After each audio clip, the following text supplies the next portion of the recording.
Get yourself in the vault.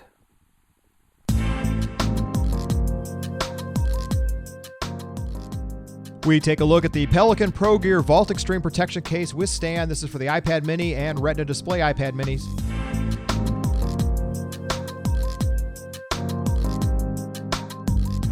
Welcome everybody, a Spike Studio product review. This time we're looking at another case. This time we're actually looking at one for the iPad mini, which we like seeing these. This is the Pelican Vault.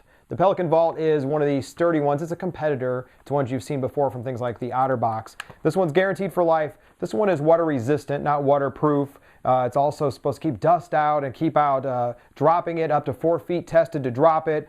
Shock absorbency. You can actually still hear things the way they built the speaker controls and covers. So let's take a look. It actually also has something for the camera they did a little bit special. So casing, you can kind of see it that it's in here. And of course we have our trusty iPad mini close by.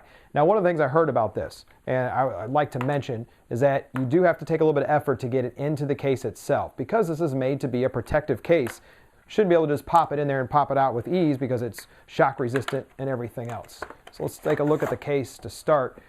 As you can tell, it's a hard plastic. It's got a nice hinge on the back, and it's got some screws on the top and in the corners. That's part of the case structure as well. So one of the things we should look at is the camera hole on the back. The camera hole has particular glass. I'm going to read it so I mess it up. The Dragon Tail lens cover, optical grade shatterproof material for extreme protection. So this is the Dragon Tail. Inside of the case it has a clip, as you could hear me open it. There's the clip part. So we'll open that up.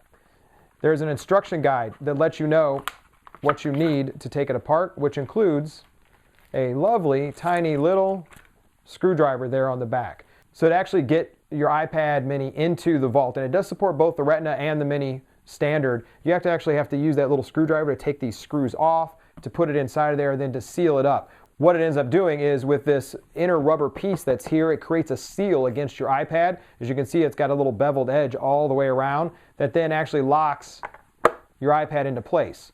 So one of the things some of the people mentioned, and I'm seeing it here, is interestingly when the iPad's in, we'll see, but there's a little bitty gap right now on the edges when there's no iPad in there. I imagine once we get it inside, you'll actually get to see that there's no effect at all on the iPad. Let's talk about the openings. The port openings, there's the power button. This has been a complaint too. The power button is a very, I don't even know how to explain it to you. Basically no tactile feedback. You're pressing on it and you don't know if it's not giving you any feedback that it's click click or anything like that. It's just a hard rubber piece. It does cover up and seal up for the headphone ports themselves, which is nice. And then on the bottom, it used some see-through holes to get the sound out, which is nice as well. Then the power button here in the middle is a little piece of rubber that presses against the home screen. So let's go ahead, we'll take a break, we'll get the iPad in, and then we'll talk about how the look and feel is once the iPad's inside. So we're back. It took about 5 minutes total to actually take it apart, and we'll show you. So we now have the lovely iPad mini inside. 6 screws on the top. There's a little bitty flange on the bottom, which will turn this around, as you can see below the home screen, for your charging port. So we actually have that's on there. Close that up. Then on the side, one of the other ones we didn't talk about was the lock button. They had to actually make this a swivelable, openable port access because you need one if you want to get to the lock.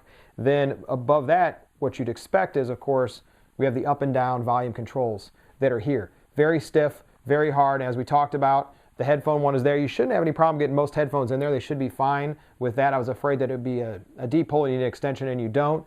And then the home button that's down here on the bottom, you just have to give it a press to actually feel it do anything. Talk about the weight.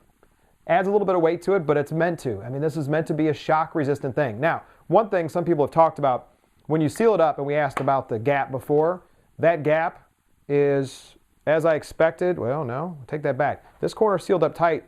This corner has a little bit of a gap in it. So I don't know, what is that due to the manufacturing? Is that due to the way it sets? I'm not sure, but it has a little bit of a gap in that corner, which is interesting to see. It's not a totally snug. And let me make sure I've clicked it all the way. I want to make sure we've done, listen for it. Listen for the click. Now it's totally clicked in. Okay, there was another click. I was closing it. It wasn't clicked all the way. Now it looks like it's totally sealed all the way around. No. No, it's not. It still lifts up after a second or so. This little corner is lifting up.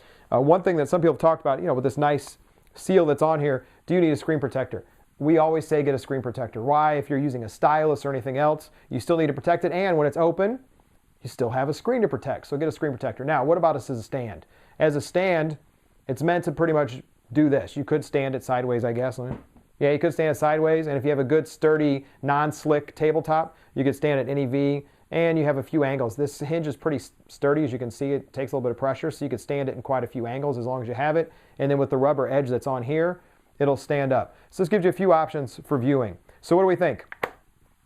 Not bad.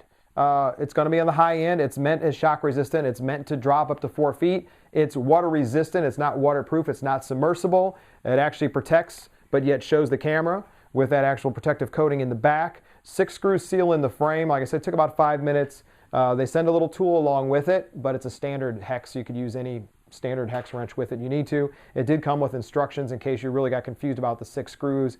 You do have to snap the edges all the way down, all the way around, and you'll hear the actual clicks. As you do that and take them apart as well as put it back together, you'll hear the clicks itself.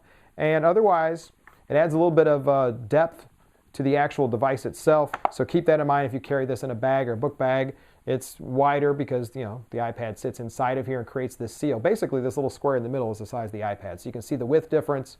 The height adds a little bit on there. And then on the end, ooh, another click. That could make a difference. Okay, so I don't like that as much. I'm going to tell you that I know we're at the end of the review, but there's a lot of extra clicks you have to do to make sure it's sealed all the way around the edges, so make sure you follow along with that. So the Pelican, I don't know, 3.5, 4 out of 5. I don't like the way this edge popped up. I don't like the extra clicking I have to do. I don't care about the installation. I want it to take me a minute to do it because I know it's going to be secure and safe in there. I do like the ability of being able to drop it. I like the water resistance. I like the idea of this seal, but I don't like the way this corner keeps sticking up on it, and I've seen other people complain about that. And the couple positioning you get out of the hinge, and then of course the actual buttons on the bottom for plus and minus, as well as opening the port access for all the stuff that you need around it to charge and everything else is great. So it's another product review from Spike Studio. Make sure you subscribe to the playlist for all of our product reviews and help us out. Click the like button below or jump over to Amazon link, even if you're not buying, and just click yes that our reviews are helpful. We'd appreciate it. And if you have another product you want to see, please let us know.